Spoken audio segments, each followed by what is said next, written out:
Welcome to Thoughts on Investing. We usually spend our time digging into earnings reports, economic data, that kind of thing. But this week, forget all that.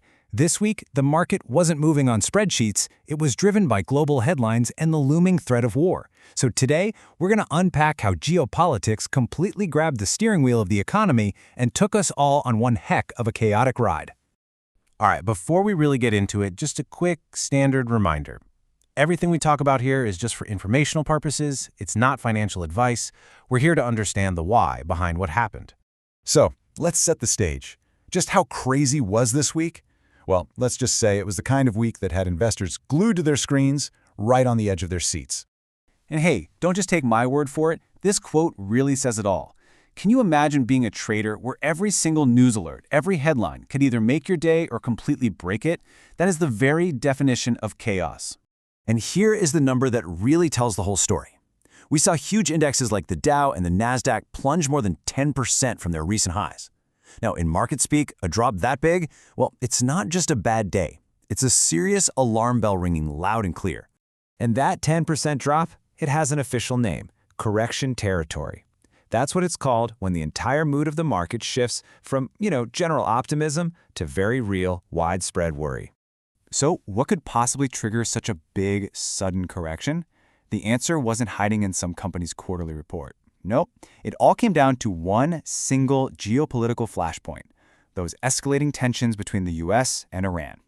And this slide just perfectly captures the whiplash everybody was feeling. I mean, look at this. On one hand, the market skyrockets on news that strikes are delayed. A sigh of relief, right? But then it absolutely plummets on rumors of ground troops. It just goes to show you, people weren't trading on data. They were trading on fear. Now, to really get what was going on inside investors' heads, we have to talk about this concept called the Trump put. For years, there was this widespread belief, almost like a safety net, that if the market got too shaky, the president would step in with a tweet or a statement and calm everything down. But this is the week that confidence got completely shattered.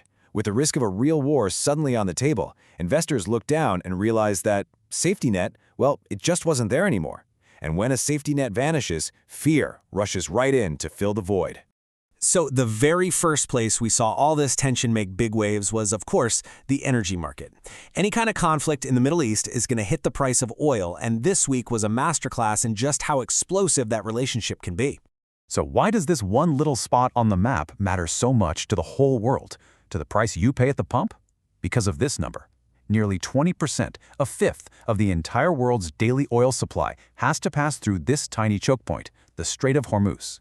Any disruption here is felt everywhere, almost instantly. And this chart, wow, it just shows that roller coaster in action. Look at that massive price drop when the news came out that the strikes were off. Supply fears eased up and prices just cratered. But as soon as that uncertainty crept back in, whoosh, they shot right back up again. Just incredible volatility. But here's a fascinating little twist in the story. While most of the market was just a sea of red, one sector was actually doing great: energy stocks. It's a classic paradox, right? The very same risk that was sinking the broader market was also boosting the potential profits for oil and gas companies. Okay, so let's zoom out from the oil markets for a second and look at the bigger picture. Why does this kind of crazy volatility matter to everybody, not just Wall Street traders? Well, because these ripples travel far and wide. This week basically brought a few big, scary economic fears back from the dead. Think of it like a chain reaction. First, high oil prices could mean inflation, making everything more expensive. To fight that, central banks might have to keep interest rates high. And high interest rates make it harder for businesses to grow, which can slow down the entire economy. And all of this was happening under the shadow of a potential war, which is the ultimate economic disruptor. So, after all that chaos, all the ups and downs, what's the real lesson here? What did this week truly reveal about the market we're all navigating today? Here it is, all boiled down. This week proved, beyond a shadow of a doubt, that right now, geopolitics is in the driver's seat. That market correction, the wild swings in oil, it was all a direct reaction to what was happening on the world stage. For this 1 week at least, the fundamentals just didn't seem to matter. And that leaves us with a massive question for the future. I mean, if a single headline or a tweet can wipe out billions in value, no matter how well a company is doing, are the old rules of investing even still valid? In a world driven by geopolitics, is digging into the fundamentals even enough anymore?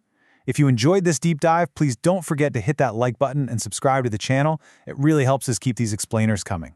Thanks for watching.